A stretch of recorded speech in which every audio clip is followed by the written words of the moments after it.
નમસ્તે દોસ્તો, હું ગોપાલ ઇટાલિયા, વિસાવદર, ભેસાણ અને જુનાગઢ ગ્રામ્ય મત વિસ્તારનો પેટા ચૂંટણીનો ઉમેદવાર. ગુજરાતમાં થોડાક સમય પહેલા ભાજપની સરકારે ભાજપની વાહવાહી કરતા હોય, ભાજપની ચાપલુસી કરતા હોય, ભાજપનો પ્રચાર કરતા હોય ખુલ્લેઆમ, એવા કેટલાક સરકારી કલાકારોને વિધાનસભામાં બોલાવી અને ભાજપનો પ્રચાર કરાવવાનું કામ કર્યું હતું. આ સરકારી કલાકારોને બોલાવી અને પ્રચાર કરાવવાની કોશિશ કરી, તેનાથી વિક્રમભાઈ ઠાકોર નારાજ થયા. એમણે પ્રેસ કોન્ફરન્સ કરી, અવાજ ઉઠાવ્યો અને એણે એક વ્યાજબી માંગણી રજૂ કરી કે માત્ર સરકારી કલાકારો જ કેમ, સમાજના તમામ વર્ગના કલાકારોને વિધાનસભામાં માન સન્માન આપવું જોઈએ. વિક્રમભાઈ ઠાકોરની આ માંગણી પછી ભાજપની સરકાર ઉપર દબાણ આવ્યું, પ્રેશર આવ્યું અને ત્યાર પછી એણે અલગ અલગ કલાકારોને વિધાનસભામાં બોલાવી સન્માન આપવાનું કાર્યક્રમ ચાલુ કર્યો.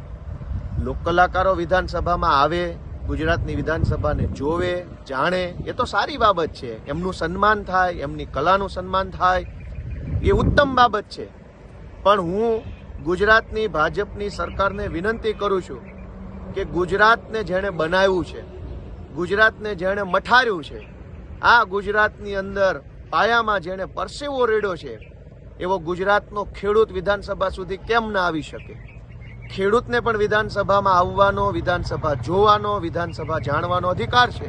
અને એટલે હું ગુજરાતની ભાજપની સરકારને વિનંતી કરું છું કે વિસાવદર ભેસાણ પંથકના જે કંઈ પણ પ્રગતિશીલ ખેડૂતો છે, જે કંઈ ખેડૂતો છે, એ તમામને ગુજરાતની વિધાનસભામાં આમંત્રણ આપવામાં આવે, એમનું માન સન્માન કરવામાં આવે, ધરતીપુત્રોને ગુજરાતની વિધાનસભામાં સન્માનિત કરવામાં આવે એવી માંગણી કરું છું.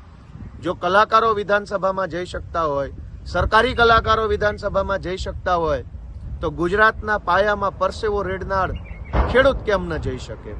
તો ખેડૂતને વિધાનસભામાં લઈ જઈ સન્માનિત કરવાનો કાર્યક્રમ ચાલુ કરવો જોઈએ.